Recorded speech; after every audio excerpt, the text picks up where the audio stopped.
کہیں کہ ہمارا رب اللہ ہے، پھر اس پر جم جائیں، ان پر فرشتوں کا نزول ہوتا ہے، نہ کوئی غم کرو نہ خوف، خوشیاں مناؤ جنت کی جس کا تم سے وعدہ کیا گیا تھا۔ اللہ کی ربوبیت پر اطمینان جب انسان کو ہو جاتا ہے، میرا رب اللہ ہے، ربی اللہ، انسان کے لیے نہ کوئی کھٹکا، نہ کوئی خطرہ، نہ کوئی خوف، نہ کوئی حزن۔ جو کچھ ہو رہا ہے کس کے اذن سے ہو رہا ہے؟ اللہ کے اذن سے۔ اللہ کے اذن کے بغیر پتا تک نہیں ہلتا۔ یہ کوئی اندھا بہرا مادہ نہیں ہے جس سے مجھے کوئی خوف ہو۔ اندھا بھینسا چلا آ رہا ہو اس سے تو ڈرنے کا ہر انسان کو ڈرنا چاہیے، نہ معلوم کس کو ٹکر مار دے، لیکن نہیں، اس کائنات کو چلانے والا ایک سمیع و بصیر خدا ہے۔ وہ جو میرا دوست ہے، میرا ولی ہے، اللہ ولی الذین آمنوا یخرجہم من الظلمات الی النور، اللہ اہل ایمان کا ولی ہے، ساتھی ہے، پشت پناہ ہے، مددگار ہے، حمایتی ہے۔ بتائیے جسے یقین ہو جائے کہ اللہ میرا مددگار، اللہ میرا محافظ، اللہ میرا پشت پناہ، اللہ میرا حمایتی، اس کے لیے کوئی خوف ہوگا؟ اسے کوئی ڈر ہوگا؟ میں مثال دیا کرتا ہوں ایک بہت سادہ، پنجاب کے دیہات کی۔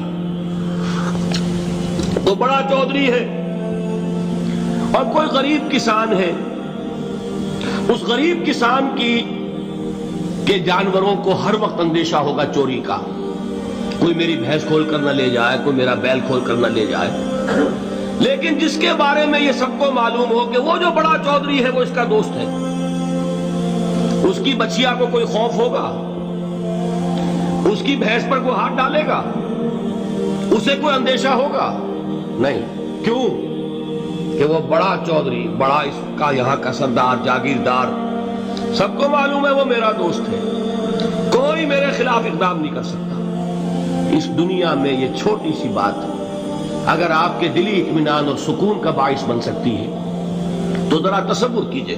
میں لفظ تصور استعمال کروں گا صرف اس لیے کہ اس کا ہم جس کو کہتے ہیں ادراک اور شعور کر نہیں سکتے، اگر کے ساتھ کر سکتے۔ اگر یقین ہو کہ اللہ میرا مددگار اور یقین ہو کہ اللہ ہر آن میرے ساتھ ہے، پھر کوئی خوف، کس کا خوف؟ کوئی شے اللہ سے بالا تر ہے؟ کوئی قوت اس سے زیادہ طاقتور ہے؟ کوئی اس کے ارادے کو بدلنے والا ہے؟ کوئی اس کی مشیت کے آڑے آنے والا ہے؟ یہی بات ہے جو حضور نے فرمائی، یہ ایمان کا حاصل ہے لب لباب،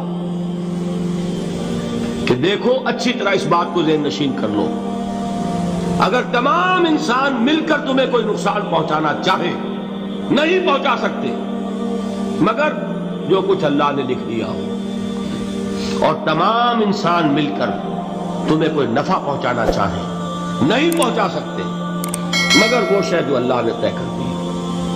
آپ پھر میں کہوں گا ذرا طاری کیجئے، اسے فرض کیجئے، اسے سوچئے، اگر اس حدیث پر ہمارا دل ٹھکا ہوا ہو تو کسی سے ڈر ہوگا؟ یہ مجھے نقصان نہ پہنچا دے، یہ میری رپورٹ خراب نہ کر دے، یہ میری انکریمنٹ نہ رکوا دے، یہ میرا یہ نہ بگاڑ دے، یہ میرے یہ نقصان نہ پہنچا دے۔ اس کا ڈر، اس کا ڈر، اس کا خوف، اس کی خوشامد، اس کے لیے جا کر طرح طرح سے اپنی عزت نفس کو ذلیل کروانا اس کے سامنے، یہ سب کچھ کیوں کرتا ہے انسان؟ جب سمجھتا ہے کہ اس کے ہاتھ میں میرا کوئی نفع ہے، اس کے ہاتھ میں میرے لیے کوئی ضرر ہے، یہ مجھے کوئی غضب پہنچا سکتا ہے، یہ مجھے کوئی نقصان پہنچا سکتا ہے، یہ میرا کوئی کام بنا سکتا ہے، یہ میری کوئی ضرورت پوری کر سکتا ہے، اسی کا نام شرک ہے۔ جہاں آپ نے یہ سمجھا کہ غیر اللہ کے اندر کوئی طاقت موجود ہے، وہی شرک ہے۔ بتوں سے تجھ کو امید خدا سے نومیدی، مجھے بتا تو صحیح اور کافری کیا ہے؟ شرک تو یہ ہے جس پر بھی تمہیں یہ خیال ہے، کلمہ ہے یہ کلمہ سوم، لا حول ولا قوت الا باللہ، ذرا اس پر دل کو کبھی اگر آپ تصور کریں، پھر فرض کریں دل ٹھک جائے اس پر، کوئی طاقت نہیں۔ یہی بات تھی جو شیخ عبد القادر جیلانی رحمۃ اللہ علیہ نے اپنی وصیت میں اپنے بچے سے کہی. 11ویں دینے والے ہیں، لیکن حضرت شیخ عبد القادر جیلانی کی وصیت اور تعلیمات کو کتنے لوگ ہیں جو جانتے ہوں؟ یہ جن مقامات تک پہنچے ہیں وہ کس چیز کی بدولت پہنچے ہیں؟ انہوں نے جو پیغام دیا وہ کیا تھا؟ اے میرے بچے، جس طریقے سے قرآن مجید میں حضرت لقمان کی نصیحتیں جو ہے نقل کر دی گئی ہیں، میں یہ عرض کروں گا بالفرض اگر قرآن حضرت عبد القادر جیلانی کے بعد نازل ہوا ہوتا تو شیخ عبد القادر کی یہ نصیحتیں بھی قرآن میں درج ہوتی. اتنی اونچی نصیحتیں ہیں. اے میرے بچے، اس حقیقت کو ذہن نشین کر لے، لا فاعل فی الحقیقت ولا مؤثر الا اللہ. اس کائنات میں نہ کوئی فاعل حقیقی ہے نہ مؤثر حقیقی ہے سوائے اللہ. کسی شے میں کوئی تاثیر نہیں اگر اللہ نہ چاہے.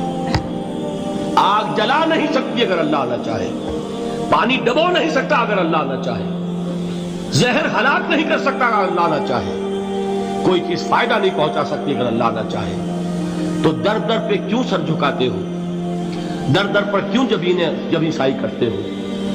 سب کے سامنے کیوں ہاتھ پھیلاتے ہو؟ ایک اللہ سے مانگو. ایک اللہ کے سامنے زمین پر اپنی جبین رکھو.